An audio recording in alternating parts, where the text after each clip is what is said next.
So thank you, Ramya, for joining this interview. And I call this as experience sharing.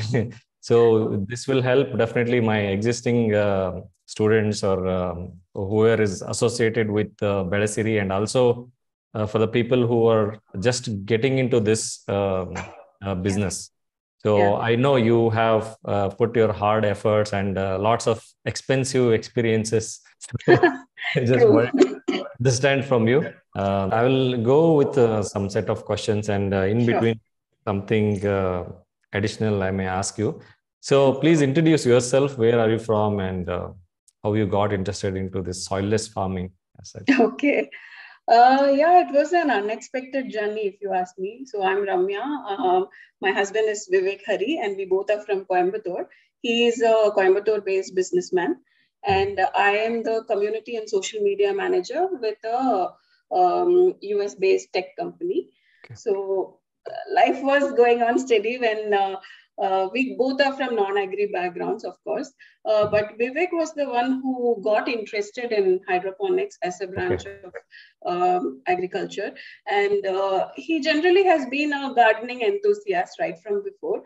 And he also is sort of like a tech geek. So when he felt a new method like this, which is available to, for scaling up agriculture with minimal use of soil and optimum usage of water, and with also eliminating certain external factors, he found it very interesting. So he got into the subject deeper, and he also drew me in. And we both started reading up quite a bit about this. And we felt we had a patch of land, a 3,000 square feet land available, not very far away from our place. We decided to set up a hydroponics system there. But right from the beginning, our whole idea was to go commercial. So we did not approach it with the mindset of just growing something for home consumption. Being a businessman, he saw that if this is done to scale in the right way, there is a definite advantage to it. There is a big business opportunity to it. So we went about setting up the commercial setup for hydroponics. We were introduced to a consultant via a mutual friend. And this consultant was in charge of setting up the whole ecosystem for us. And the whole tie-up with the MOU was that he would not just help with the setup, he would also help with the administration, nutrition management, operation, and help us with market ties also. So this was the MOU that we got into with the consultant. Unfortunately, somewhere along the way, it did not play out as such. So while the project and the infrastructure was completed, the rest of the MOU in terms of managing nutrition management or operations or even market tie-ups, I don't think the consultant was well equipped to help us with that. So we had to break off ties with him. And that was exactly when pandemic came, and we had to temporarily shut down the farm for almost 2 years. After which when we decided to get back to running the farm, we reached out to you, and we came over and we connected with you. And I think that was a blessing in disguise for us. It gave us the confidence to actually restart the farm, and the knowledge and the nutrients, everything that you have guided us with, we successfully did the pilot batch. Awesome. I think I shared the updates in the group also. Yes. Yeah. So this is a beautiful thing, or a great lesson that you told, right? So before starting something, we have to be hands-on. But I understand when you both are working and you cannot focus on something hands-on, you have to trust someone. So whom to trust is the trickiest thing, I know. Exactly. So that we have to decide how big we have to start with, and whom to trust and all. All right. So that's fine. That's what you learned lots of things in between, and pandemic also taught us lots of things in the on the way. So you said your husband Vivek got interested into this first as a business in mind. It's not like growing for ourselves or something, but he wanted to see how this works, and then he wanted to scale up, right? Yeah. So, what was the most challenging thing you found initially? Setup was done, and you already told that you're not getting that kind of support. But what else you found as a biggest challenge doing soilless farming? The scale that we were doing at 3,000 square feet farm, what I realized is it is not, even if you have the best of infrastructure, it is not easy to do everyday operations just with one person. We initially started off with one person managing the farm. Became very difficult because we were looking at around 9,000 plants capacity, full capacity at a time. Though we didn't go full 9,000, we started off with just 1,000. Even managing 1,000 plants was not a piece of cake work, Absolutely. So many things were there. So we decided to bring in some automation. So that was one thing. There is a dependability on, there has to be somebody there constantly monitoring the plants. It's not easy. So that was one big challenge we faced. So we hired 2 more people to help the supervisor. Okay. So one person would completely take care of the nutrition. We would, of course, help him in mixing the nutrients, and we had to train him because they obviously were not from the right background.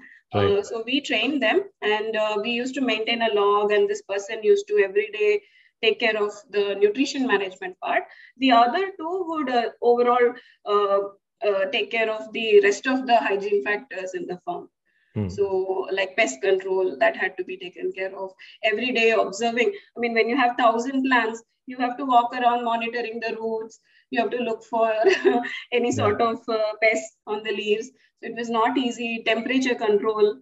The sprinklers had to be turned on. We also had the cooler setup, but even with the cooler running full blast, temperature control was a challenge. In a place like Coimbatore in peak summer, temperatures can touch 38, 39 degrees also. So you can imagine if you're growing lettuce, the kind of bolting you will see. True. At 38 degrees and all. So that was there. These were the challenges, but it kind of improved when we put on automated timers for the tanks. So after which the water cycles were taken care of. So currently it is around every 30 minutes cycle. The water flows through the NFT for 10 minutes. Okay. So we have set up a cycle like that because it's extremely hot here, and we felt shorter, quick cycles may be better. So once that was done, the main supervisor was a little bit free. So he could focus more on maintaining TDS levels and the temperature levels throughout the day. So these were the maintaining the parameters, ideal optimum parameters were the biggest challenge at scale. Yeah. So that's another nice point. So 3,000 square feet also, you could not start, you cannot, anybody cannot completely supervise when you're a beginner, right? Yeah. You don't have, though you have a very beautiful poly house and temperature control, everything, but you started with around 1,000 square feet. Point to be noted, right? So also you have NFT channels, NFT systems throughout the polyhouse. You don't have any, you're not growing with any solid medium, is it? Grow bags we do have, but we use that only for growing methi, some greens. But most of the setup is fully NFT systems. Okay, so A frames, right? Yeah, A frames. So I'll be showing those videos also, sure. Once you share with me. And A frames also comes with some challenges, right? So yes. It's like flat bed versus A frame. Absolutely. They have their own. We think, when we start, we want to have more. We want to utilize the space more efficiently, and we want to do vertically, and we want to do everything A frame. But A frame has its own problems, right? Yes. That you'll understand only once you start doing it. Yeah, that also we learned the hard way. But so many workarounds had to be introduced for that also. When you do that, your overall capacity comes down. So many challenges. Absolutely, absolutely. That's why I'm stressing so much on these points is, newcomers should understand this, Yeah, before yeah. investing something. Very Okay. true. And yeah, learning from others' mistakes. So even I Yeah, have done. happy to share because all of us don't have the time to make Correct. mistakes Correct. by ourselves. So we can Absolutely. learn from others. Correct. Correct. Even I have done so many mistakes. So, and yeah, you told about critical things that while managing the farm. How many people managing the farm now, apart from you? Currently, one supervisor Yeah. and two people who assist in the transplanting of the seedlings. Okay. Okay. So these two people are your laborers only. So we call them on demand basis. When there is transplantation to be done, All we right. bring them in. All right. They are not there like full time. So Full it is the time. one. No. Yeah. Yeah, that's another important point. So there may not be a full-time job for all three of them, Yeah. but at least one No. person should be there Yes. as much as possible. So Yes. that will help. And Yeah. where do you sell the produce? That's the biggest challenge, right?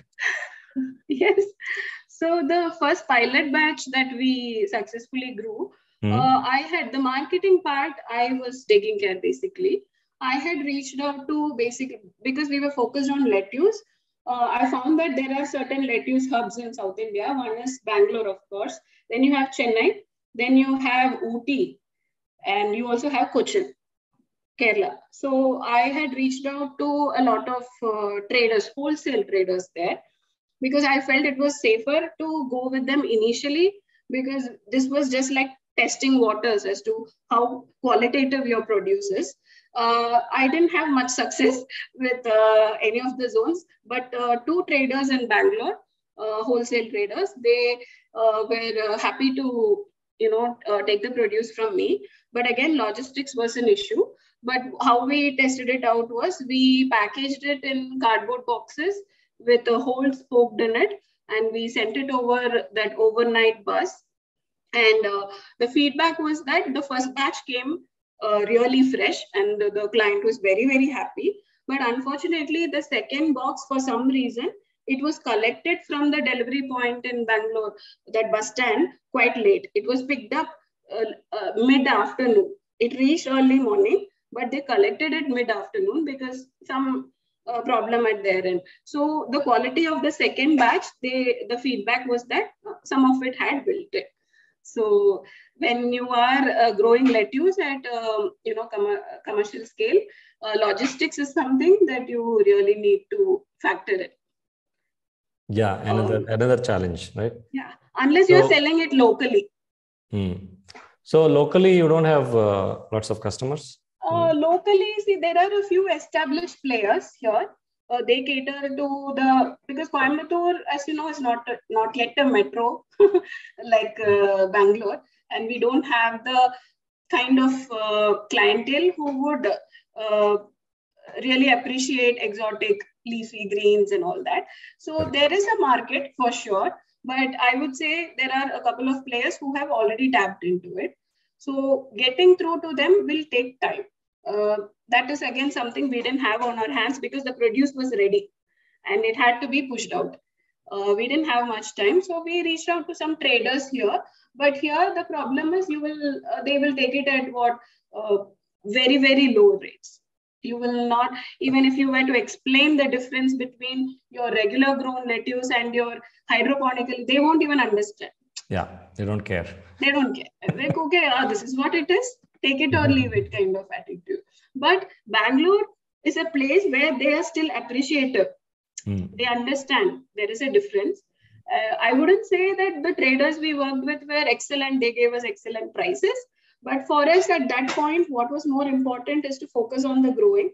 Correct. So we were happy to just keep pushing at whatever, as long as it was moving out and we were putting in fresh plants. That was what we were thought of. Then right now, to be honest, I think I informed you, we have taken a call to take a pause on lettuce, and we are now focusing on greens, other leafy greens like amaranthus and palak and all, which we feel has a greater scope of being marketed locally itself.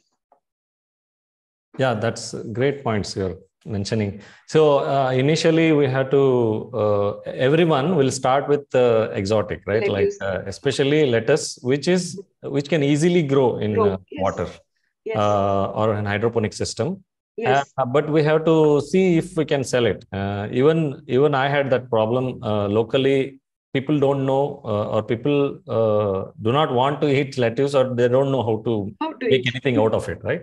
So again, we shifted to local things like Huh. spinach, Yeah. amaranthus, like that. And I think that is again the learning that you are going Yes. through, because local area, whatever is in demand, you are growing, right? That's great. Yes. And logistics is again a problem. If you have Big to send to headache. some other place, it's again Very mess. big headache Yeah. because you're worried because the control is not in your hand. It may rain that True. day. It may be super hot. And True. you're constantly like on the edge. How, okay, will my produce reach the customer in the Correct. right shape? Even customer get disappointed because it's Yeah. not in good shape. So Yeah. lots of problems. Yeah. So what all you have grown so far? Initially, lettuce, Lolo Rosa and Locarno, Rixwan seeds. Then basil, both three varieties, Greek, Italian, and Thai basil. We had good success with basil. We are continuing to grow all three varieties of basil. We are now also doing red and green amaranthus, palak, methi, um, palak, methi, and one more, parsley. Parsley, Okay. very limited, not much. And coriander also a little bit. We are experimenting in grow bags. That's Okay. So don't you think you're not mixing too many crops, right? You're just growing in different systems, In different. the so if in the NFTs it is just red, green, amaranthus, and palak as of now. The Okay. rest are all in grow bags. So when I looked up the charts that you had shared, the pH range and more or less TDS levels are within the same range for these three Right. types. Right. So we felt not too much of a variation. So we thought we will try this out and see if the plants are able to survive in a what can I say, a shared ecosystem. If not, Okay. we have to try separating the tanks and Okay. then having a separate tank for, say, palak and a separate one for amaranthus. Okay. So what is the most pest attack you get? You know, is it lots of root rots or aphids? More than root rot, we had a very, very bad attack of downy mildew. Yeah. Oh my God, it was horrible. And the worst is, it started out with yellowing of leaves, which I thought was nutritional deficiency. We kept on adjusting the pH and TDS and whatnot, adding hydrogen peroxide, trying to help it. Nothing worked. And then one fine day, we see these black patches here and there. We were totally lost. It took us a long time to figure out what the issue was. And to be honest, I had 3,000 basil plants that were affected. You had to throw them, is it? I looked up, I asked your opinion. I asked whoever I knew who was into hydroponics. I asked everybody's opinion. Everybody seemed to think that if it was a bad attack, it's better to, it's difficult to save all the plants. So what I did was 75% of it, we threw it, the ones that were totally gone. The remaining 25, I moved it to a separate rack, and then I did SAF treatment and cutting off the affected leaves and hydrogen peroxide, sanitizing, etc. And I can share the current pictures of those plants. So what I'm seeing is new leaves are coming. The old leaves are still yellow. They are not improving. So I keep cutting off those older ones, but I am not seeing fresh attack under the leaves. Right. That's great. But it is a risk for me because there are other healthy plants in the system. Correct. So it is actually a risk, but I put it in one corner and every day I'm observing it, sort of like a study to understand what is the best action to take when you have this scale attack, What do we do? So this is a very good training for you, expensive training, I know. Yeah. But observation is so important. And as you said, rightfully, we get confused between symptoms, right? Yeah. You felt that it's a deficiency, but actually it was something else. Yeah. So that comes after you keep on encountering such issues. So that's But great. I And wanted to ask you, this downy mildew, is it a very common one or it comes only in certain places? yeah, certain climatic conditions it appears, and certain seasons as well, but not very common. Not very common. I'm So very surprised it specific to, happened. yeah. And do you generally discard such crops, or what do you do? Yeah, if it is spreading, we have to, if fungus is such a thing, no, it's like spreads very fast through air also, and sometimes we may have to clean everything, and then we have to fumigate the whole polyhouse. My So God. I've not happens. done that. Yeah, it happens even in a big polyhouses also. Yeah. Not only mildews, even the white flies or aphids, and if they are like attacking like Alexander. So Oh God. anyway, Yeah. I hope you have taken precautions. Let's see. But Yeah. as you said, healthy plants might get affected because of Yeah, so these. we are keeping They are a still on close the air. watch on it. Yeah, yeah. If any signs of the fungus still spreading, we'll dispose it. But Yeah. I just wanted it to be an experiment to see if something can be done. Right, at the right time, if you are intervening, can something be done? That was the only thing. Yeah, as early as if we detect, just like any disease, if human being also get, as early as possible, we have to detect. So I hope you'll not encounter this again. That's what happens now. First time we get a good yield, and we'll be so confident, confident or overconfident, and next time something will go wrong. Gone. We will not be so cautious that time. Now you are very cautious. So Vivek says he runs a multi-crore business. He says, I'm not worried about that business also. But thinking of my plans, I can't sleep at night. Great. Yeah, I wish I had him also on this meeting. Maybe we'll have another meeting once I come to Coimbatore. Separately you can have a session. Because I want to understand from a business point of view, definitely. What he's thinking, and it's not such a thing that you can run like any other business. It's a live thing, right? Yes. Something is growing and it has some life. So yes. Great. And things are not in your control. Absolutely. Very much uncertain. Few things are very uncertain. Yes. So would you like to do this a full-time business in future, or what are your future plans? We love what we are doing right now, though it is so challenging and every day is a new issue that you have to deal with. We are currently enjoying this learning thing. And we would like to take it forward as much as we are able to. Because as you know, from what I shared, it's not like we have started seeing profits out of it. We have not even reached a stage of break even. So we have a mental cutoff that in this much time, if we don't even break even, then something is fundamentally wrong, right? Something we are not planned right or doing right. Correct. So up until we reach the cutoff, we will put in all our efforts.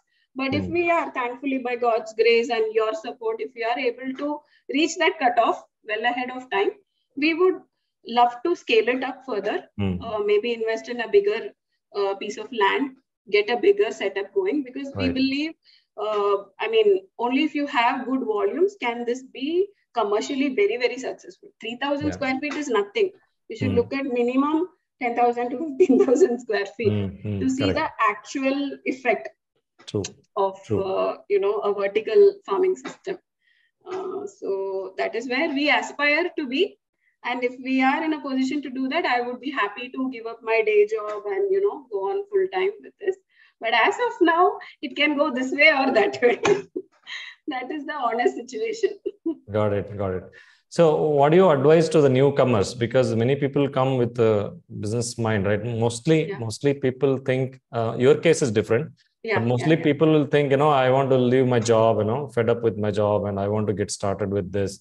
And they see lots of videos which will show or which will mislead them. They say, yes, you can earn 60 lakhs per year, 40 lakhs per year and all. It's like a very misleading thing, unfortunately. yes, And yes. people will invest all their savings and then they get started, right? Stuff. So what do you advise to such people? So basic thing is start small and to do all the trial and error in a small scale before we go on to a bigger scale. This was one thing which we did not do, and of course we are facing the lessons that we were supposed to learn early. We are now learning. So Correct. it's best to start small, have a good understanding of your local market. I mean, shipping to other cities and all can come at a later stage, but wherever you are, you will need to identify the local market demands and then only plan accordingly if you're going to go commercial.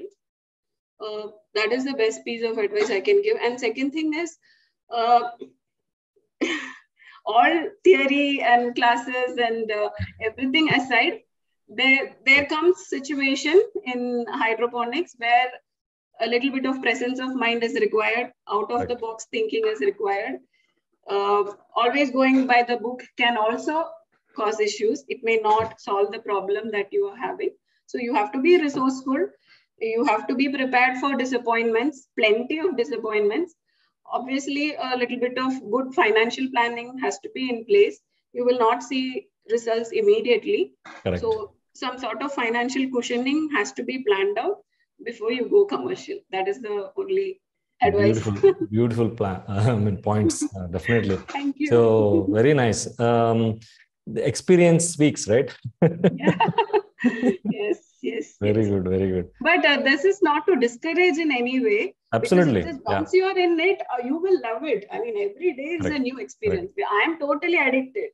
I mean, I more than the day job I do, I keep looking up articles and this and white papers and whatnot. So it is something that you can get really passionate about. So I would say go for it, at least on a small scale. And then scaling up can happen anytime. Correct. Yeah, whenever you're ready. But without being ready, you cannot get into this. True. And it is such a great feeling, right? Seeing you used to send me the photos and it was like, wow, kind of a... I know. And especially for somebody who's doing a different job, I'm doing this. For me, this is like a stress buster. Absolutely. So I don't know what happens when I come to the farm, I switch off. Whatever office work, I switch off, and it is a very welcome relief for me. So I plan to continue doing this as much as I can, as I said. So fingers crossed. Need your support at all times.